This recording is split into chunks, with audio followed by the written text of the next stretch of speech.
I'm welcome everyone. Welcome to the Hindu Physician International's Distinguished Hindu Physician Lecture Series. My name is Dr. Adityanjee. I'm the president of HPI and I'm sharing some of my slides with you. So you see our logo now on your screen. That's our logo. HPI, the concept, we are basically a faith-based charity, and we believe that Sanatan Dharma is the oldest, sort of spiritual and philosophical tradition with more than 1.2 billion people worldwide. And we are all inclusive, so there is no reason why we should not, in the area of medical charity or humanitarian relief or disaster relief, have an organization that focuses on Sanatana values.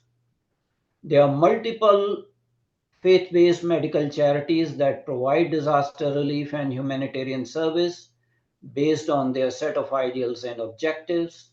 Hindu organizations are glaring by their absence. Hindu civilization is now on the path of resurgence after thousands of years of religious, social, political bondage. So there can be no better time than now for Hindus to unitedly set up faith-based charitable organization with dharmic foundations and Sanatana-centered approach for the purpose of providing selfless service that we call seva to the humanity. Before starting this organization, we considered several names: Hindu Physicians International, Hindu Physicians Worldwide, Hindu Doctors International, but we zeroed on this. So, what is HPI?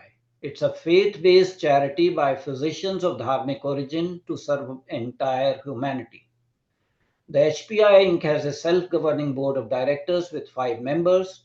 It is a non-profit organization registered in the state of New York. So this is the names of people who are on the board of directors. Myself, Dr. Rakesh Sharma, who is the secretary of the board. He is based in New York. Dr. Vinendra Gupta, who is the chief financial officer and controller. Dr. Urmil Shukla is director of strategy, and Dr. Vikas Jain, he is director of communications. And generally you sort of interact with him. We have an international advisory board that has following members: Mata Brahmanand Mai, formerly Dr. Kumuda Reddy, a board certified US based physician who took sannyasa and is doing charitable work. Professor T.D. Dogra, who is former director of All India Institute of Medical Sciences, Professor Anup Mishra, and myself. The members of the advisory board are chosen for their eminence in the medical field, their commitment to cause of the volunteer service, and their ability to devote time to advise the board of directors on various service projects. Their role is purely advisory, not administrative, so they don't end up spending a lot of time. What are the objectives? What do we do? We try to take humanitarian seva activities worldwide. We are a small, recent organization. We are trying to develop rapid response medical teams. We also promote prevention, research, and access to treatment for common illnesses. We assist in availability of clean water and focus on environmental rejuvenation because the environment has been degraded. We would like all our audience members to consider donating and supporting HPI. You have a link on the website. You can go onto the website and donate by PayPal. You can also mail a check to our PO Box address. We are a tax exempt organization under IRS's Section 501c3. And if you need to mail the check, this is the area, this is the PO box number where you mail the check. So what kind of memberships we have? I've given the link for the membership. We have regular physician, active physician membership. We have trainee membership for medical students, fellows, residents, registrars, etc., all kinds of trainees. And then we have membership for other healthcare professionals. So although the name says Hindu physicians, but it is extended to entire medical or paramedical fraternity. And the important thing is that for all the categories, membership is free. All you need to do is go to the website, click at the link, and there's a one-page Google Doc form that you have to fill up. The other focus we have is the community seva projects. And again, the link is there on the website. If you have a seva project being run locally, you can fill the form and get certification from HPI. We know that physicians are high achiever, they are local leaders in their communities. They do take seva projects, but they are like individually based. So the advantage of filling the community seva project form and getting the endorsement from HPI is that you still retain full control of your seva project, your community seva project. Nobody takes that claim for you, but you get branding. You get certification that HPI has supported and endorsed this project. And once in 6 months, we ask you for an update on that. The other activity we do is we want to bring distinguished Hindu physicians into limelight. So we have started a distinguished Hindu physician lecture series. We had one lecture on sleep apnea by Dr. Ravi Chandrasekhar. This is the second lecture we are going to have today. And I'm very happy that today we have Professor Yash Gupta, FRCS, who will be speaking on science in Sanskrit. You are already seeing Professor Yash Gupta on the screen, but for those, this is for sake of record, that's his picture. Professor Gupta is a consultant surgeon, has focused on plastic and trauma surgery. He is an alumnus of Harvard Leadership Program.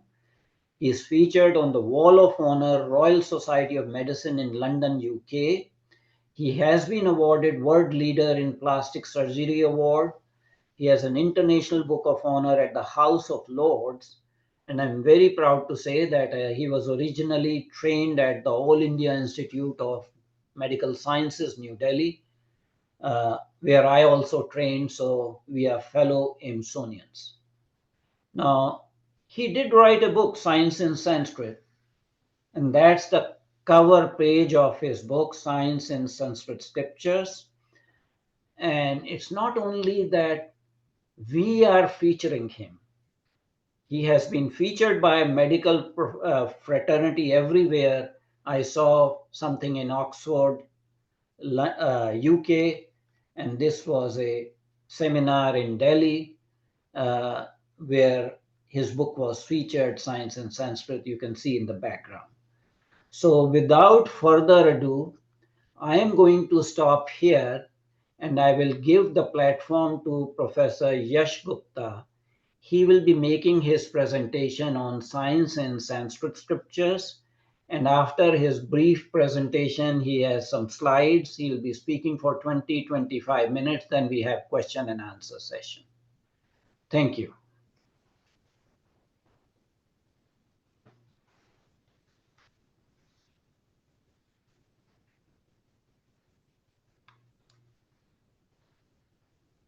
Thank you, Dr. Adityanjee, for that very nice introduction and very kind of you to invite me to this August gathering. In fact, I'm going to do a presentation on my book, based on my book, Science in Sanskrit Scriptures. So you can see, can everybody see the screen? Yes, we can. Yeah. Yes, we can. So I'll have a format where I'll introduce how I started with this project. Brief description. I am from All India Institute of Medical Sciences, undergraduate, entered in 1971. Then I did my FRCS, was one of the youngest FRCS consultants in UK. And I've also been to Oxford and Harvard. Now this story actually starts in Harvard. I was in the leadership program in Harvard, one of the 15 from all over the world. and one of the only one from UK. And there I came across certain verses which kind of opened my mind to the vast amount of science in our Sanskrit scriptures. So how do I advance these slides? Okay, yeah. So this is kind of a scripture showing Mahabharata war and written in Sanskrit. And now this is a shloka which I came across at Harvard. And I'll just give you a brief explanation of why this shloka is so important. Now, this is from Brahma Samhita, and Brahma Samhita is the prayers of Lord Brahma at the beginning of creation. And Brahmaji has recalled what happened in the previous Kalpa and how the whole thing was created at the instruction of Lord Krishna Narayan. And he's recalling all that. So we all know that the Earth and other 7 planets, they go around sun. And we now know very recently in science, only 100 years ago, we came to know that sun, along with all its planets, has got an own orbit. It orbits around the center of our Milky Way galaxy. And it takes 230 million years to complete that cycle and is rotating at the speed of 480,000 miles an hour. So this is only known to modern science 100 years ago. And now I'll read you a shloka from Brahma Samhita, which is thousands of years old. And here Brahmaji is saying, Yachchakshuresha savita sakal grahana raja samasta sura murti yashesh teja yasyagya bharmati sambrato kal chakro govindam adipurusham tamam bhajami. The sun, like a divine eye in the sky, along with all its planets, is going round in its own orbit according to your arrangement. So now this is an amazing concept and known to us for thousands of years. Another thing which I picked up from Brahma Samhita was that we are part of Milky Way galaxy, and but there are multiple galaxies. But this fact was not known 100 years ago. This was only discovered 100 years ago, that we have other galaxies like Andromeda and our sister galaxies, and then multiple galaxies. But we knew this long time ago. This is from Brahma Samhita again. Ya karanarane jale bhajti sma yog nitram ananta jagatanda saroma kupa adhar shaktim avlambe param samurtim govindam adipurusham tamam bhajami. So I pray to the Lord Govinda, who has created these multiple galaxies. He is lying on the causal ocean, and multiple galaxies are pouring out of Jagatanda. Jagatanda is galaxy. Anda is like an andakar shape, like an egg shape. Because if you look at the galaxy from the side view, it's like egg shaped. So we call it Jagatanda. So Ananta Jagatanda means innumerable galaxies are pouring out of your hair pits. And so this is amazing concept of multiple galaxies, which existed long before, Edwin Hubble found out 100 years ago that we have multiple galaxies.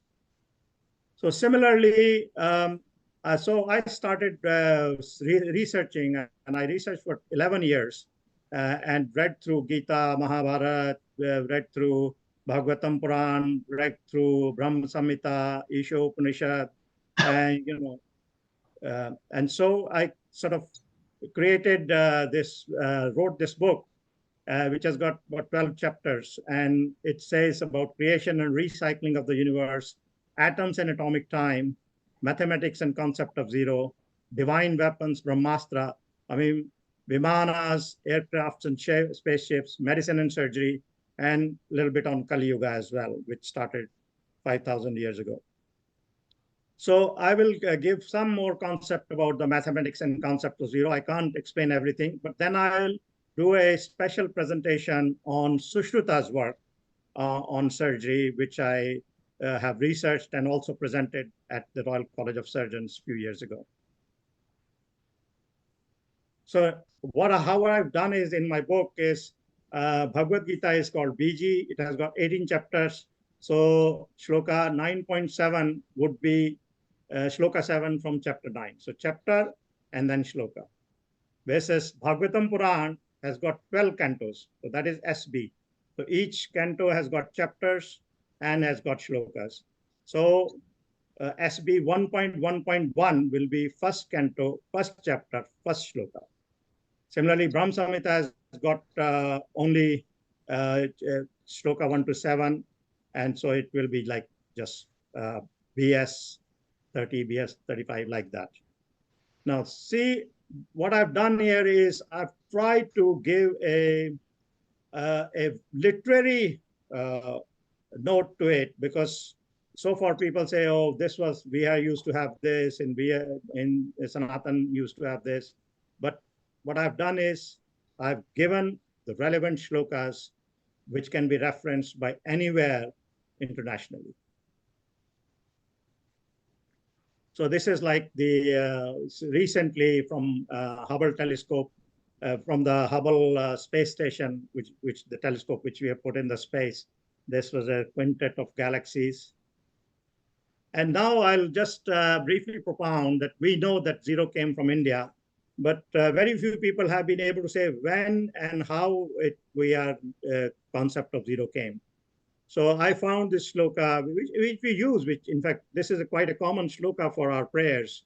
Isha invocation, Isha Upanishad, it's the invocation mantra. It says, Om Purnamada Purnamidam Purnat Purnamudachyate Purnasya Purnamadaya Purnameva Vishishyate. So that is complete. Purna is complete. That is complete. This is complete. Complete arises from complete. Complete taken out from complete. Complete remains. So if you go look at the numbering system 1, 2, 3, 4, 5, 6, infinity, then we don't know where it ends. So if we apply the cyclic concept, which has been described, like everything is complete and cyclic. Now we have blood flow in the body, which is cyclic. We have the cycles of carbon dioxide cycle. We have the oxygen cycle. We've got the glucose cycle. So everything is cyclic. Whatever is going to be continued is cyclic.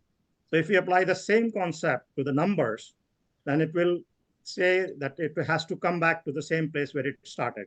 And that's where it comes back from 1 to infinity to 0. So 0 is denoted as a complete number system. And also this shloka satisfies the properties of 0. So in fact, I've called it, modified the shloka to go as a shunyamada. Shunya is 0. Shunyamada shunyamidam shunyat shurmudachyate shunasya shunyamadaya shunyameva vishishyate.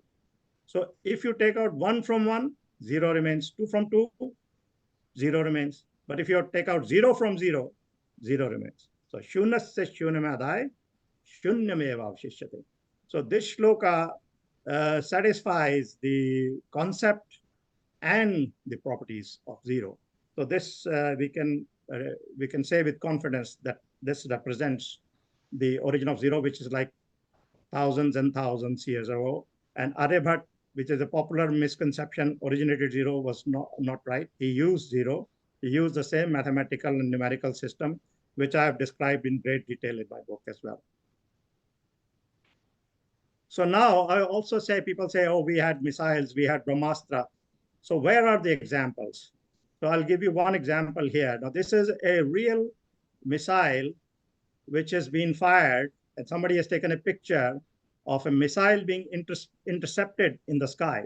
And when the two missiles are collided, and a big ball of fire arises. This is a real picture which is taken a few years ago. So now I'll tell you a shloka from, so this is SB, so Srimad Bhagavatam 1.7.30, Canto 1, Chapter 7, Shloka 30. Samhatyanyonam ubhe tejasar ubhe tejasvi shar samrate Avatterodasi kamcha vavradat vahinivrata. So when it is describing, and this is a description of a Brahmastra which was fired by Ashwatthama to Arjuna when Arjuna was chasing Ashwatthama. And Arjuna had to fire a counter Brahmastra to actually neutralize in the space. So sammatya anyonym odhe, when the two Brahmastra collided, Tejasi Shar Samvrate, a big light fire was generated. This light, Aditya Rodasi Kamcha, Kam is Antariksh. It was covering the Antariksh, and it was ever increasing ball. Vavradhat Arkavahini Vrata, the ever increasing ball of fire. So it's a wonderful description of Brahmastra. And so these are some of the concepts that I've discussed, and I have a brief time only, but I will be happy to take some questions on it a little bit later. But now I'll show you a very, very nice thing which I published as well, and it has been published in a book as well. And this is the Sushrita's work. And this is the work I've done in Oxford. And now you'll be amazed to look at this work. Now, this is the diagram of a chap called Kowalski. Now, if you look at this was published in 1791. This is a lithographic presentation which was printed in the Gentleman's Magazine, which copy is available in Bodleian Library, and I got a photograph from there. Now, I'll tell you a story about this gentleman, Kowalski. He was a bullock cart driver, and he used to work in Pune under the resident English guy there. And he went to South, and Tipu Sultan said to him that you are a traitor, and he chopped his nose off. So when he came back, the resident governor was ashamed. He says, this is a slap on our face, and we must get his nose reconstructed. Otherwise, everybody will be asking. So he said, I've heard that there is a family here who does these reconstructive surgeries. So this is in 1791. So he called for they are Kumar family. They were like potters, Kumars. And the guy came, and these are the drawings from that paper only. And he made a wax pattern, and he put it on his forehead. And here is the nose has been chopped off, and he wanted to raise a forehead flap, which he raised very, very quickly. And in the presence of a surgeon from London, and also a chap who was lithographing it. So he raised the flap and performed the operation. And what you seen is reconstruction done after the flap. So this is I presented this paper at the Royal College of Surgeons called Origin and Propagation of Rhinoplasty. So this is about Sushrita's work, which is we date it to about 500 BC, but not completely accurate, but certainly not less than 500 BC. And Sushrita wrote a book with 186 chapters, and chapter 16 deals with some fundamental plastic surgery techniques. And this book was translated in Arabic, which is called Kitab-e-Sushrut, around 800 AD, and in Latin by Hessler in 1844, and then in English by Bhishratna in 1907, and then latest by Dr. Singhal, who used to work at Banaras Hindu University with a pediatric surgeon and a good friend of mine. So this is the map of India at around 600 BC. And you can see Kashi there, which is modern day Banaras. And Sushrita used to practice. And he has given great details about the cleanliness, the arrangement of theater, good light, fumigation for sterilization, and how a surgeon has to be very quick and efficient. And I think they were using opium and some other stuff for giving some pain relief. But I think he relied on very sharp instruments and quickness. Now he described in his Samhita Ayurveda. Ayurveda literally means science of life. Aim was to treat the disease and to preserve the health of the healthy. I mean, how holistic is that?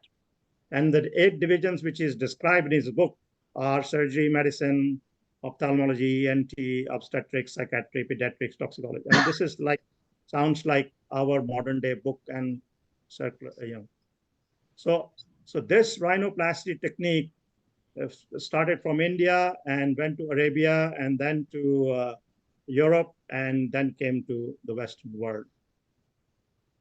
And I'll give you some examples of how detailed and precise is described. So this is the Sutra Sthanam, there's a Prathamodhyaya, first chapter, origin of Ayurveda.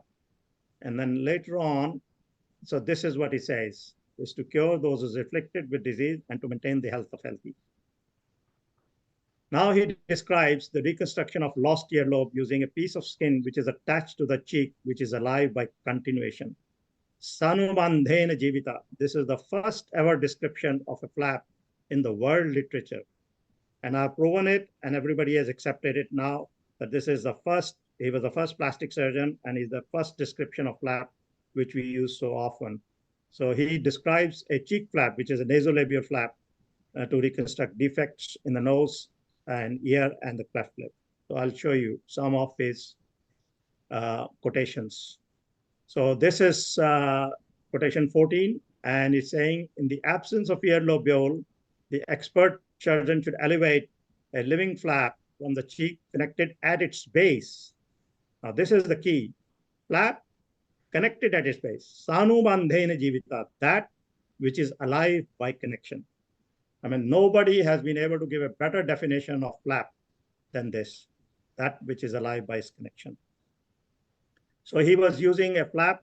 These are my drawings, which I have made interpretive drawings, where the cheek flap has been rotated to reconstruct a lost piece of ear. And now he says, I will describe how to reconstruct a nose which has been cut off. Okay, this is amazing. So he says, this is the nose which has been cut off. So he says, measure it by the pattern, taking a tree leaf of the size of the nose defect, and a flap should be raised from the side of the cheek, maintaining its continuity. This is a literal translation of what he has written in his book, Sushruta Samhita. And then the surgeon making the nose raw, and the vigilant surgeon should quickly suture it with the correct technique. So this is how he would have raised the flap and technique, and there he would put a couple of tubes so that you could breathe in properly whilst it was healing.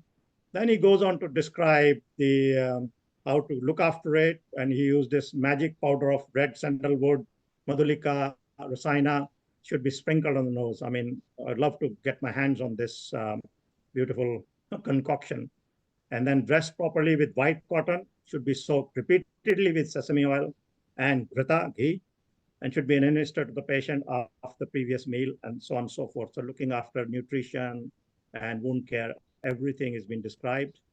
And then final appearance, when the flap is nicely healed, then it can be snapped and returned. And the short graft, and she's talking about the adjustment to create a nice aesthetic work as well. So then he also described hundreds of instruments which are designed, and how keen he was on making sure that when the blade of the knife has been so sharp that it can slice the hair into two. So slice means longitudinally, it can slice. So this is how sharp, this is how demanding he was about. So these are some of his instruments, these are sharp instruments, needles, knives, and bone saw, and so on and so forth. And then he also described blunt instruments, syringes, bone forceps, and so on and so forth. And what he did was, he said the defect in the cleft lip, hair lip, can also be filled using the cheek flap. So this is one of my photographs of one of my patients. And only he's saying that take a flap from the nasolabial and fill it up. And I could not find a description of him saying that nowadays we modified it. We use the muscle join, we free up the muscular flap, and then we join the muscle. rather than filling it like a defect. But I think that even at that time, it was a very advanced technique to give a good result.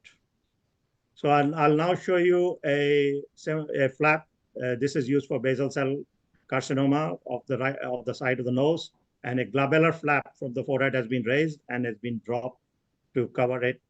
If you can see it on your left, it's nicely covered, and the lines are hardly noticeable after. So it's nice to have recognition, awarded World Leader of Plastic Surgery, Wall of Honor, visiting international professor, alumnus Harvard Leadership Program. But my heart now is in trying to promote the advanced value system and advanced knowledge system that we had in our Sanatan. Many thanks. Thank you very much indeed, Professor Yash Gupta. It was a fascinating story about, plastic surgery in ancient Hindu medical textbooks. Yes, sir. I don't consider Sushrut Samhita, or for that matter, Charak Samhita, as part of quote unquote Hindu scriptures. These were ancient textbooks on medicine and surgery. Charak Samhita being on medicine and Sushrut Samhita on surgery. I agree with you, because I think it was just like an Indian medical system, knowledge system, rather than scriptures. Yeah. Scriptures will be Bhagavad Gita, Bhagavatam, the one I previously quoted. Yeah.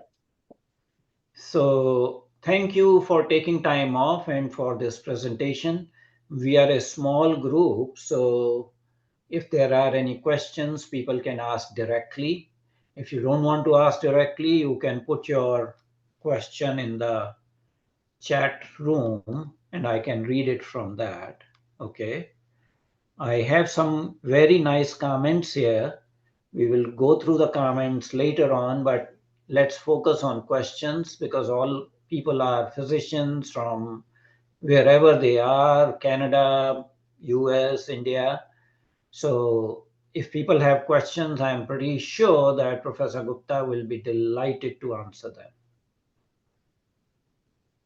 People can put on their screens on. People can put on their unmute them audio, and people can unmute their video as well, so that we can have a little discussion, because there are a few other things which I can enlighten, which I can work on. So for our audience, kindly unmute yourself, as well as if you want to be shown your face, or you can turn your video on, but please go ahead and ask question. You will have to unmute yourself. Please do that. Everybody can do that, so they can ask and discuss, enter into a discussion. Yeah, that's great. Hey, Sant, how are you? Yes, Los great Angeles. talk. Yeah, We great really guy. enjoy. My Thank class you. fellow, Dr. Sant Chavla, great oncologist. Hi, everyone. Okay, go ahead, Dr. Chavla, if you have any questions. No, I just want to congratulate Yash, and thank you for enlightening us for all the techniques. We were so ahead, and now India is in move. Let's continue and whatever the dark period we have had in last 500 years. Let's go ahead and do it. And congratulations, Yash, enlightening us and proceeding the field. And we need to move further in the world and in the humanity. And we are all in the life sciences. Thank you. Thank you, Dr. Dr. Chavla. There are a couple of nice comments from the audience. The first one is from Dr. Vineet Singh. Dr. Vineet Singh is a psychiatrist based in Canada, and he writes, amazing presentation, Professor Gupta. There are so many great facts and knowledge in our ancient scriptures. How do you think we can spread these masterpieces around? I think very few of us are aware of these treasures. And besides being treasures, these are like, storehouse of scientific medical knowledge of these two treatises. Dr. Rastogi, did you want to? You can address. Go ahead, unmute yourself, Dr. Rastogi. Yeah, thank you. Yeah, and thank you so much. I really enjoyed your presentation. And I really like the way you changed Purnamada to Shunyamada. Thank you. Thank you very It much. was so creative, and it completely says the story. So Thank you very beautiful. much. Yeah. Really enjoyed it. Thank you. It's very interesting. I don't know whether somebody wanted to ask a question, but I've described the time units in great detail in my book. And I can give you a small example. If I asked you a small unit of time, what would you say to that? You would say probably a second. I would say second is 1/60th of a minute. Minute is 1/60th of an hour. Hour is 1/24th of a day, and day is a rotation of Earth around its own axis. But if I asked you what is atomic time, then you say, well, we'll look it up in the Google or something. So if you look in the Google, you won't find the concept of atomic time. But if I asked you to look at Bhagavatam Puran, Canto 3, Chapter 11, Shloka 1 to 20, what would you say to that? You'll be amazed. And in Shloka 11, in Shloka 6, in Chapter 11, it says, Trisenu trikam bhankate sakalena truti samrate. The time it takes for fusion of 18 atoms is called truti. And it was calculated to be 1/1675th of a second, which is in my book, how calculation based on what was described at that time. And Bhagavatam Puran was written like 5,100 years ago. So Tasyenu Trikam Bhankate Sakalen Truti Samrate. So these are hundreds of examples. Even in Gita, Lord Krishna says, Sahastra Yuga Paryantam Auryat Brahmano Vidu Ratrim Yug Sahastrantam Teho Ratri Vidujana. In chapter 8, he says to Arjun that Sahastra Yuga Paryantam, 1,000 Mahayugas, which is Chaturyugas, which is the combination of Treta, Dwapar, Satyug, and Kaliyug combined. And by calculations given in our scriptures, it comes to 4.32 million years. And it says 1,000 such yugas will be 4.32 billion years. So, and Ratrim Yug Sahastrantam, and such is the duration of the night. So it's 8.64 billion years. Know that to be the day of Brahma. Ahuryat Brahmano Vidu.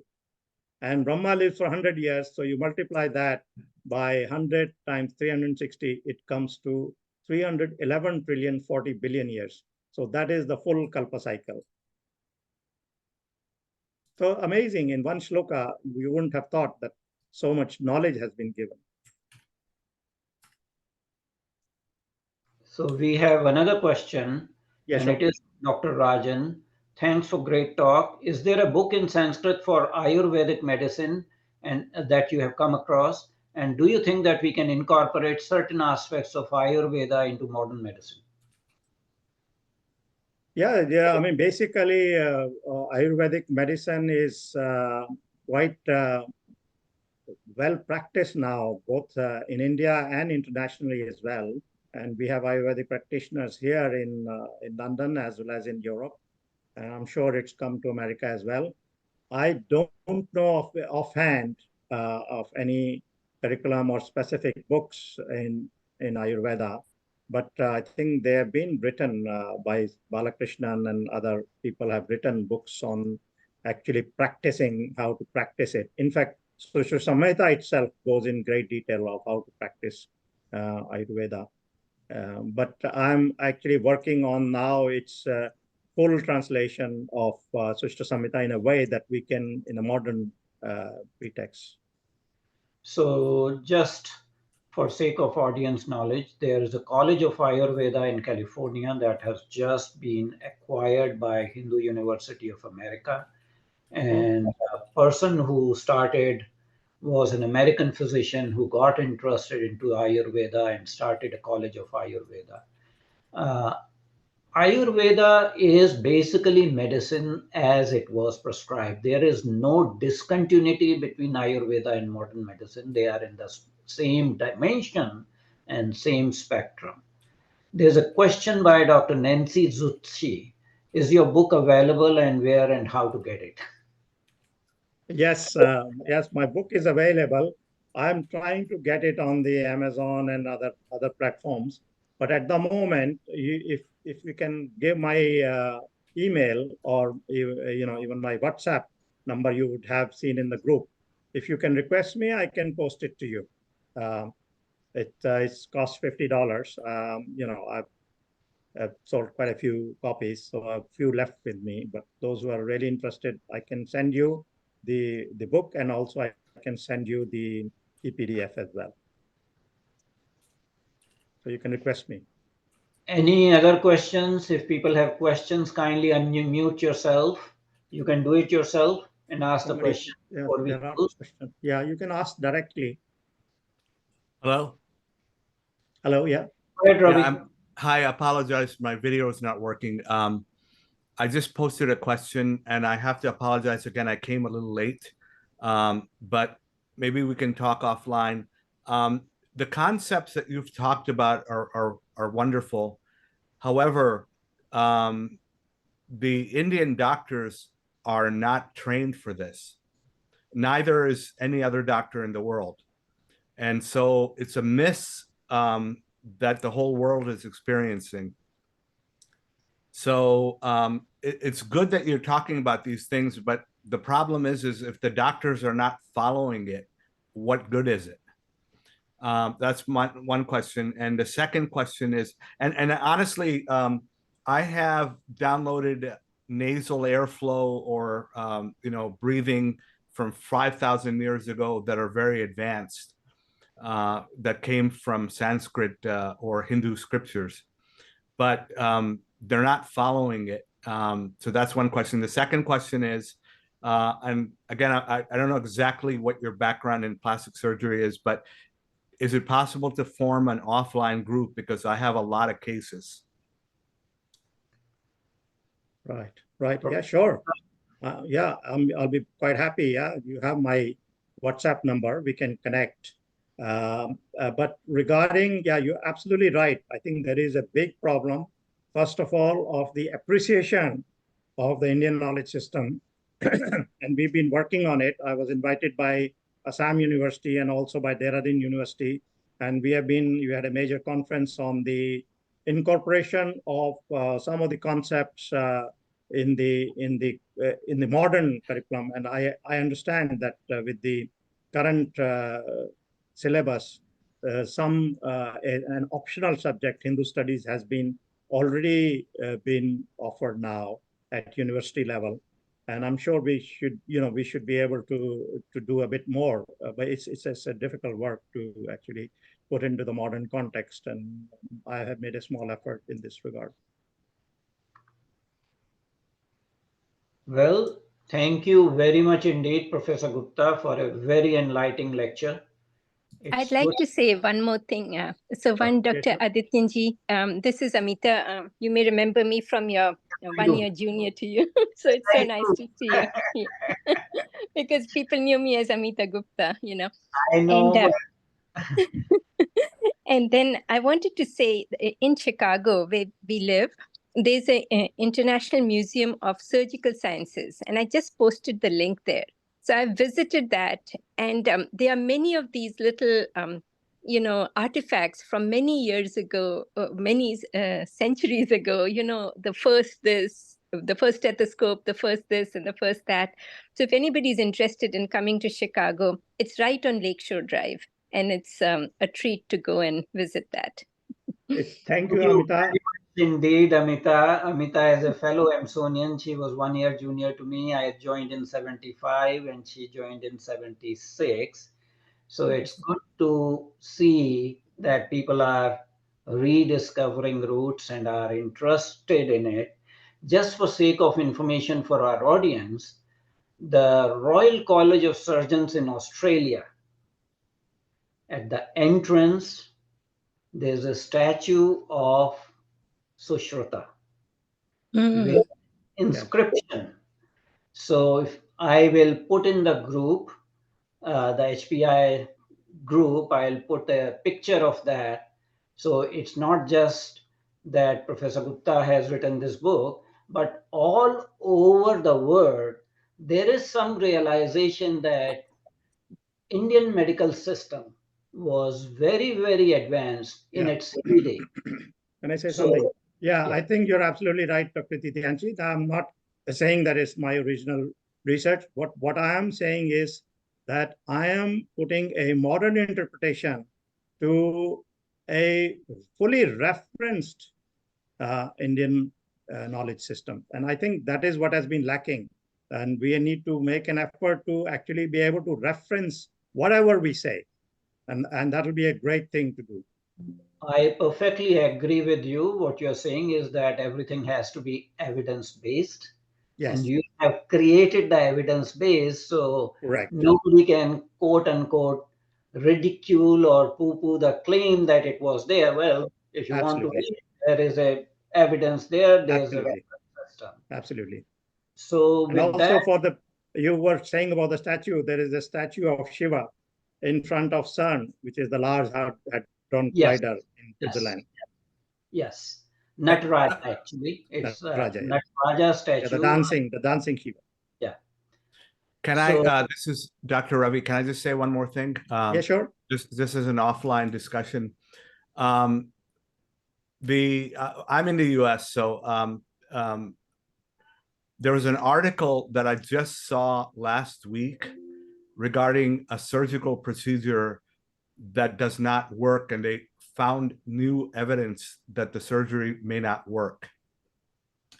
And it's a pretty interesting article, and they explained why.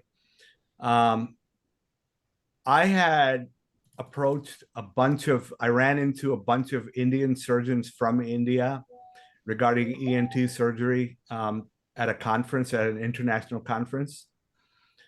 When I tried to talk to them, I got everyone's email. They could not care less about what I was saying.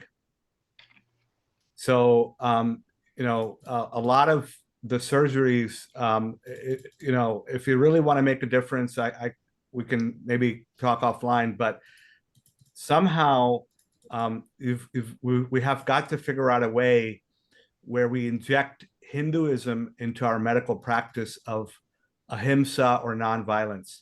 Because if you're doing a surgical procedure that doesn't work, I consider that unnecessary or violent. thank you, Ravi, for your comment. We are coming to end. We will continue this discussion offline, but it is a good suggestion that you are making. In closing, I would like to thank Professor Gupta for taking his valuable time to come and talk to our group. I'm also thankful to all the audience member on a Saturday morning to spend 1 hour discussing about Indian knowledge system and Indian medical system. I think that is credible. I would exhort all the audience members to be on our group, apply for membership, fill up your membership form, fill up your community seva project forms if you have any seva projects, and we can have a little bit of more discussion there. I will put up the picture of that Sushruta in Royal College of Australia, and I will also send the information of this Ayurvedic college in California that has been recently acquired by Hindu University of America. So we will do all these follow-up actions. I am very proud to say that we have done recording of this program, and we will make this recording available within next 24 hours. It will be put on the Hindu Physician International website as well as on our WhatsApp groups. So this knowledge is available for future use. That's why we have recorded, and Professor Gupta has graciously consented for this talk to be recorded. So besides the people who are present here, you will get a copy of the recording. You can circulate it and send it to anywhere you want. And that's how we propagate our message of converting people into a way of thinking that aligns with promoting Sanatana concepts into practice of medicine. Thank you Thank very much. you. And Thank you, we Dr. Adityanjee. Just wanted to say that I'm working on my second book, which is the Sanatan value system, how we can use in our modern life. And I've already done some work on it. And maybe in a year's time, there'll be a book on that. We would love to have you come back, Professor Gupta. This is the Thank first you. time, but this I can assure you this will not be the last time. I'll be Thank pestering you. you for more and more participation and work. Thank Thank you you very very much. much, Thank sir. you, sir. Thank you. Okay. So we are close.